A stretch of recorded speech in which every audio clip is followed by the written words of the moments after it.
The photo looked like children playing at first, until experts noticed what was on the ground. Dr. James Carter slowly unfolded the protective acid-free paper around the new photograph in the archives of the National Museum of African American History in Washington, D.C. The sepia image from 1858 showed 5 children on what seemed to be the yard of a southern plantation. At first look, they appeared arranged in a happy circle, their poses suggesting a fun moment caught by an early camera. Another piece of misleading propaganda, James muttered, knowing how plantation owners often paid for pictures that made slavery look harmless. He was ready to put it away when something caught his experienced eye. "Helen, can you bring the magnifying glass?" he called to his assistant. Under closer view, what he saw made his stomach twist. Around the children's bare feet were not toys as the picture suggested, but small shackles partly covered in the dirt. A tiny whip hidden as a stick, and what looked like cotton-picking tools.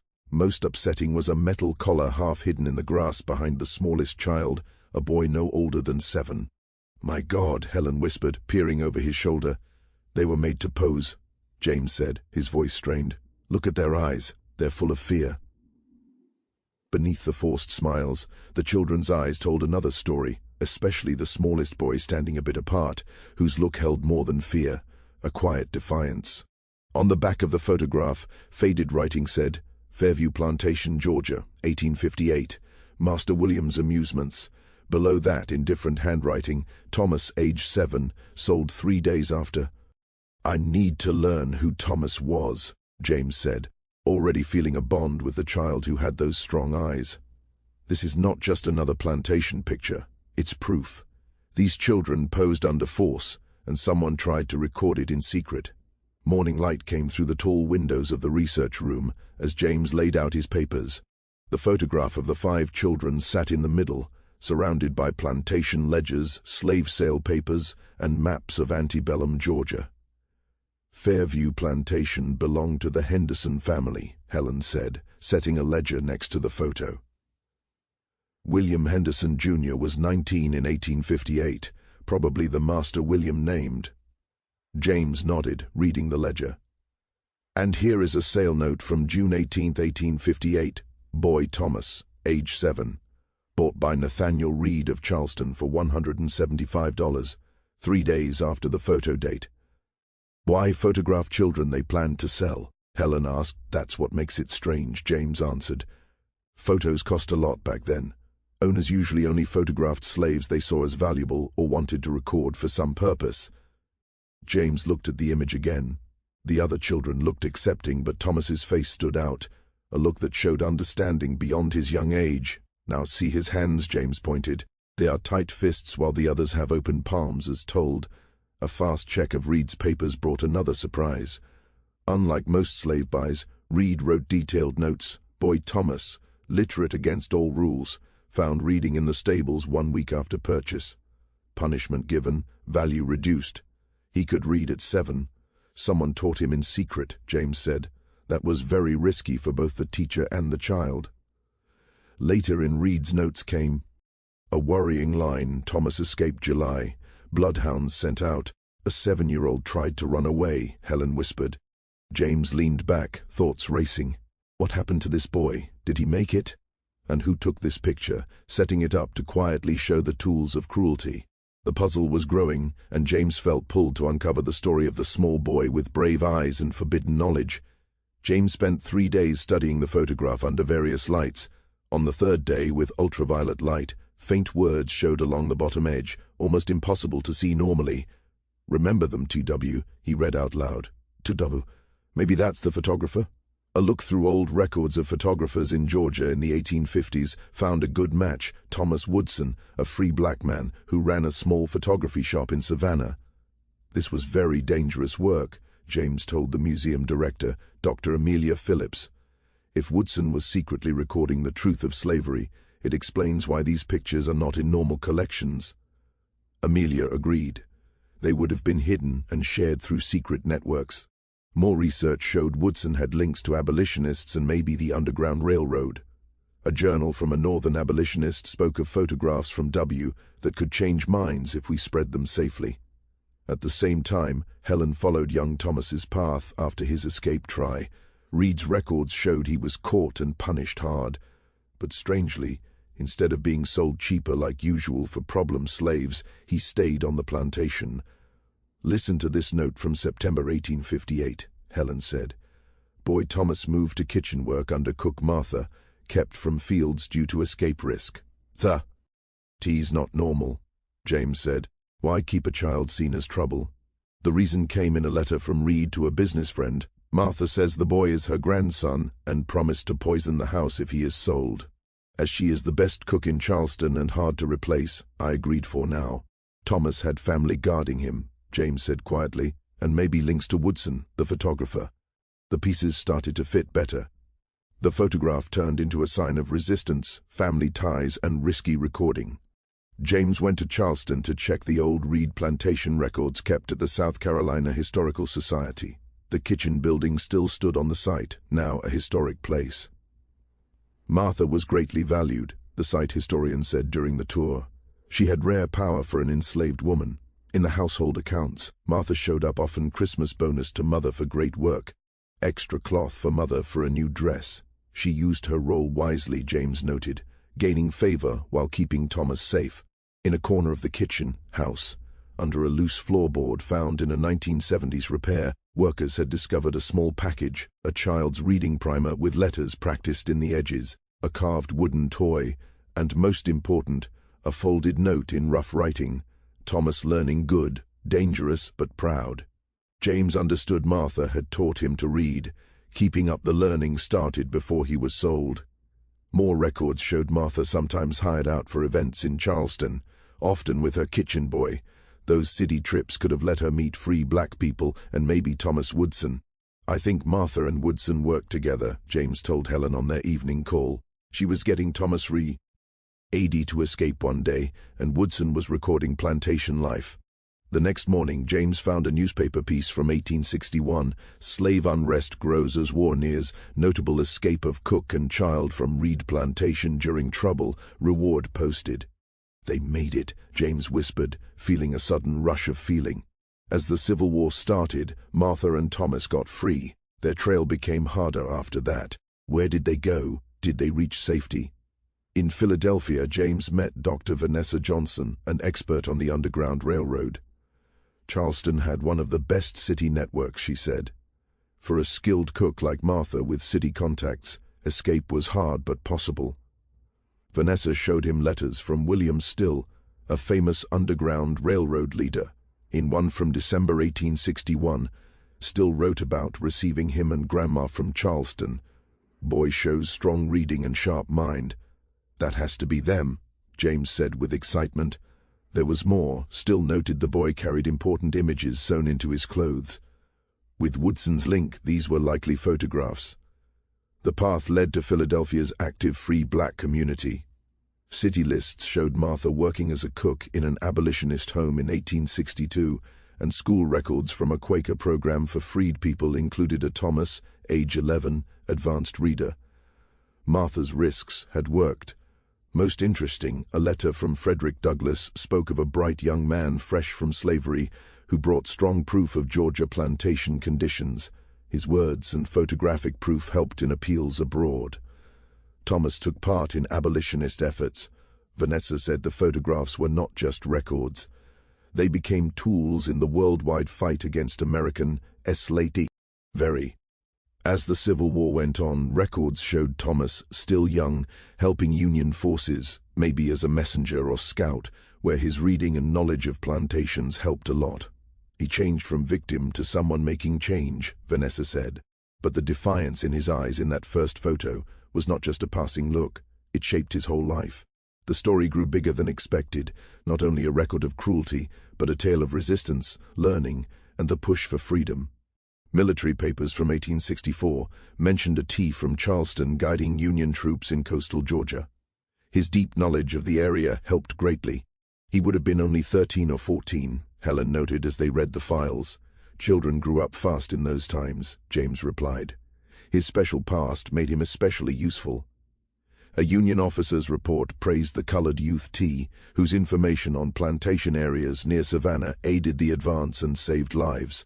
Martha's path led to a contraband camp in Union land, where she worked as head cook, feeding refugees and soldiers. Camp notes said her cooking was better than most. As the war ended and Reconstruction started, Thomas kept learning. An 1866 Freedmen's Bureau record listed Thomas, age 15, in advanced class, with a teacher saying, "Shows great skill in science and writing, helps teach younger ones." Most exciting was James's find of a daguerreotype from 1867, showing a young black man in neat clothes standing proudly next to camera gear. The back said, "Studio apprentice Thomas with thanks T. Woodson."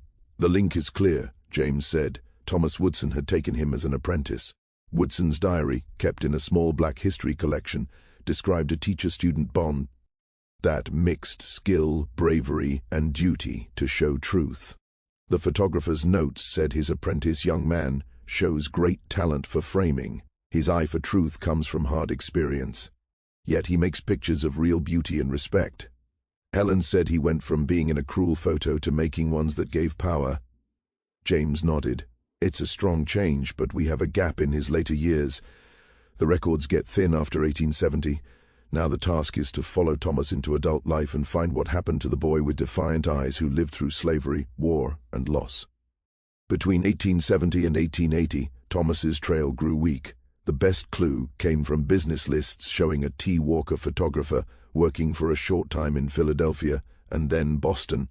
Many freed people picked new last names after freedom. James explained Walker was a common choice. It shows movement and liberty. In Boston's records, James found ads for Walker's authentic portraits, promising real dignity in every picture. Some remaining photos carried the studio mark, showing black families posed not as oddities or study subjects like usual, but with respect and personality. His style was new, James told the museum board. While white photographers often showed black Americans as examples rather than people, Thomas caught their full humanity. Money records showed the studio had hard times at first, but gained support from Boston's black leaders and open-minded white customers. By 1880, though, Walker's authentic portraits vanished from lists. The mystery grew until Helen found a Chicago newspaper notice. "New studio opening.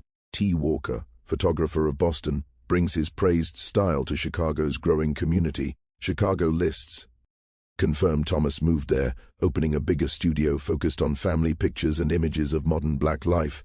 His work grew through the 1880s, showing unusual success for a black business owner then. A story in a local black paper described him. "Mr. Walker, quiet about his past, speaks strongly about photography's power to show truth and build new views." His pictures of working black families have appeared in national papers. He used photography as art and support, continuing Woodson's start but reaching more people. Research showed Thomas growing from student to creator, building a visual way that fought bad stereotypes with pictures of black respect, success, and normal days. A bold act in post-Reconstruction America. In the Chicago Historical Society archives, James found sad news. Thomas's studio burned in a strange fire in 1891. A paper report said, "Fire officials checking blaze at Negro photographer studio. Owner T. Walker says arson after showing troubling images. Whole collection gone." What were those troubling images? The answer came from Ida B. Wells's personal papers. The brave journalist who recorded lynchings had asked Thomas to photograph a lynching site right after a killing, making proof that went against official stories. Walker's pictures showed the victim suffered torture before death, against claims of fast hanging. Wells wrote, his skill caught details leaders tried to hide. Days after the images spread a little, Thomas's studio burned. While looking into the fire, James found a pattern. Thomas had been recording racial violence and unfairness in Chicago, building a visual record that questioned common stories. Insurance papers listed the studio's items: 23 albums of documentary photos, over 100 glass plates. His personal set, called historically important, was all lost. A police note said Thomas was badly beaten by unknown men who told him to stop causing trouble with that camera. They tried to quiet him, James said sadly, but did they win? The answer came in a letter Thomas wrote to a friend after healing. "They may have ruined my studio and plates, but not my will. I got new gear and will keep working more carefully. Some pictures survived, the ones I kept nearest. Thomas's strength matched the defiance James first saw in the 7-year-old boy's eyes. Years later, he still fought, now with his camera as his tool. After the fire, Thomas faded from public records until James found a deed for a small farm near Chicago bought in 1895 under the name Thomas W. Freeman. Another name change, Helen noted. Freeman said freedom clearly. Local records showed Thomas living quietly as a farmer, though neighbors said he had an odd habit of taking pictures. He married a school teacher named Ruth, and they had 2 children. The big find came when James reached Thomas's granddaughter, Elizabeth Carter, now in her 80s, still in Illinois. Grandpa Thomas, Elizabeth said during their talk, didn't speak much about his young days, but he never quit taking photographs. Our cellar was his darkroom. She took James to her attic, where an old trunk held what Thomas saved from his life's work, including, amazingly, the original Plantation photograph that started it all. He kept this his whole life, James asked, shocked. Elizabeth nodded. He said it reminded him where he started and why his work counted. The trunk held hundreds of photos over many years, images of Black Americans in daily life, at jobs, in joy, and in sadness. A full visual story fighting common false views.